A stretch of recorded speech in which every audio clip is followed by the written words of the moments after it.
से 90 नंबर लाओ, 99 नंबर लाओ, 98 नंबर लाओ तो आप बहुत होशियार है, 33 नंबर लाओ, 30 नंबर लाओ तो आप बिल्कुल बेकार है।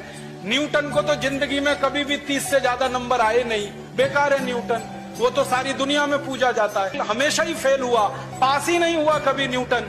स्कूल वालों ने निकाल दिया उसको कि हर बार फेल हो जाता है, ये पढ़ने लायक नहीं है। जब स्कूल ने निकाल दिया उसको, तब उसका दिमाग खुल गया और उसने गिरते हुए सेब को देख लिया और उसने गुरुत्वाकर्षण का सिद्धांत दे दिया। जो आदमी स्कूल में फेल हो गया था, अब सारी दुनिया उस पर पीएचडी करती है और उसके गुणगान करती है। माने फेल और पास होने से किसी व्यक्ति के जीवन का कोई लेना देना नहीं। लोहा और सोना आपस में बात कर रहे थे, तो लोहे ने सोने से सवाल किया कि यार तू सोना है, मैं लोहा हूं। आपस में बातचीत शुरू हो गई, तो सोना लोहे को कहने लगा कि यार लोहार तुझे बनाने के पहले ठोकता पीटता है, सोनार मुझे बनाने के पहले ठोकता। आप पढ़े लिखे लोग हैं, आग में तपा के ठोका जाता है, लेकिन जब तुझे लोहार ठोकता पीटता तो तू बहुत आवाज करता है, मैं तो चुप रहता हूं, ऐसा क्यों? लोहे ने जो जवाब दिया वो मेरी कविता की जमीन है। लोहे ने कहा तो ठीक कहता है सोने, सुनार पीटता है तुझे लोहे की हथौड़ी से जो तेरी कुछ नहीं लगती, मैं लोहा हूं, मुझे जिससे पीटा जाता है वो लोहा है, और जब अपना अपने को पीटता है तो चीख तो निकलती है। वाह वाह वाह।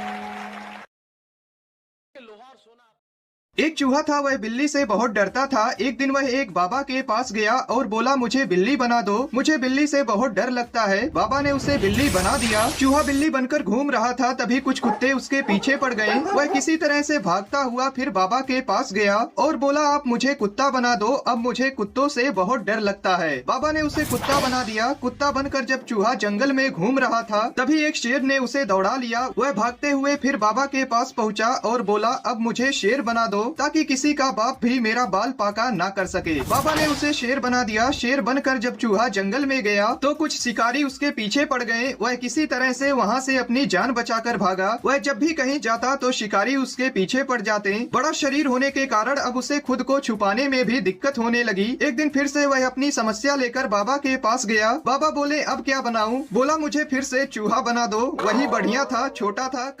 एक चूहा था, वह बिल्ली से बहुत डरता। आप कौन है? मैं वो दिल हूँ जिसे तोड़ा गया, मैं वो हाथ थी जिसे छोड़ा गया, मैं वो आँख हूँ जिसे नम किया हजारों ने, मैं वो बाल हूँ जिसे नोचा मेरे प्यारों ने, मैं वो कान हूँ जिसमें आवाज आती नहीं, मैं वो हूँ जिसका कोई साथी नहीं, मैं वो लब हूँ जिसे वक्त पर बोला नहीं गया, मैं वो राज हूँ जो अब तक खोला नहीं गया।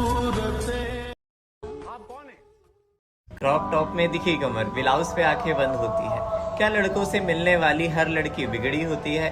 मुस्कुराए तो इंटरेस्टेड है, इग्नोर करे तो घमंडी। क्यों ब्रेकअप के बाद हर लड़की बन जाती है? जब 60 साल के अंकल की नजर उसके चेहरे पे जाती है, सांस लेना मुश्किल उसका, वो मास्क लगा कर जाती है। मंदिर जाना वर्जित उसका जब भी तारीख आ जाती है। लड़ती है समाज से जब वो जुआ जोर कहलाती है। बीता कल वो नहीं बांटती, खुद में घुट कर रह जाती है। कल फिर होती पूजा उसकी, कल फिर उस पे गाली बन जाती है। इतना सच-सवर कर क्यों रहती है? अब सुंदर होना पाप है क्या? जज तो ऐसे करते हो, अरे एमएलए तुम्हारा बाप है क्या? और बाप भी है तो सुनना पड़ेगा। वो लड़की है तो क्या हो, जिएगी वैसे ही जैसे उसे अच्छा लगेगा। Crop top. आज जब वो उठी तो शरीर उसका अकड़ा था। पीरियड्स का दूसरा दिन जब 4 गुना ज्यादा दर्द ने उसे जकड़ा था। वेफर नट्स और चॉकलेट की क्रेविंग्स का थोड़ा, आधा दिल क्रैम्प्स ने और आधा दिल दूसरों की बक ने तोड़ा। जैसे ही वेब सीरीज ने ध्यान भटकाया, उसी वक्त पेंडिंग वर्क याद आया। अरे धीरे बोलो कोई सुन लेगा, पीरियड्स में भी छुट्टी करोगी तो कैसे चलेगा? नजर झुकी तो देखा मम्मा की न्यू बेडशीट पे खून ही खून था। चिल्लाई अपने ही बाल पकड़कर कि काश लड़का होती तो कितना सुकून था। बाहर से ही हाथ जोड़ लिए क्योंकि मंदिर के अंदर थोड़ी जा सकती थी। अपना बैग साथ लेकर गई थी क्योंकि खुले में पैड थोड़ी ला सकती थी। सर्च किया विस्पर का मतलब तो पता चला कि तुम्हें पीरियड्स हैं, ये बात किसी को धीरे से बताना। एक बात कहूँ, इन 4 दिनों उसकी किसी बात को दिल से मत लगाना। अनोखी नहीं हो, सिर्फ तुम्हें ही नहीं होता है। लड़कियों के लिए पीरियड्स का लास्ट दिन तो किसी इंडिपेंडेंस डे से कम नहीं होता है। मौत सा दर्द था पर आज भी वो हारी नहीं, समझाती रही सबको कि उसे महीना आया है, कोई बीमारी नहीं।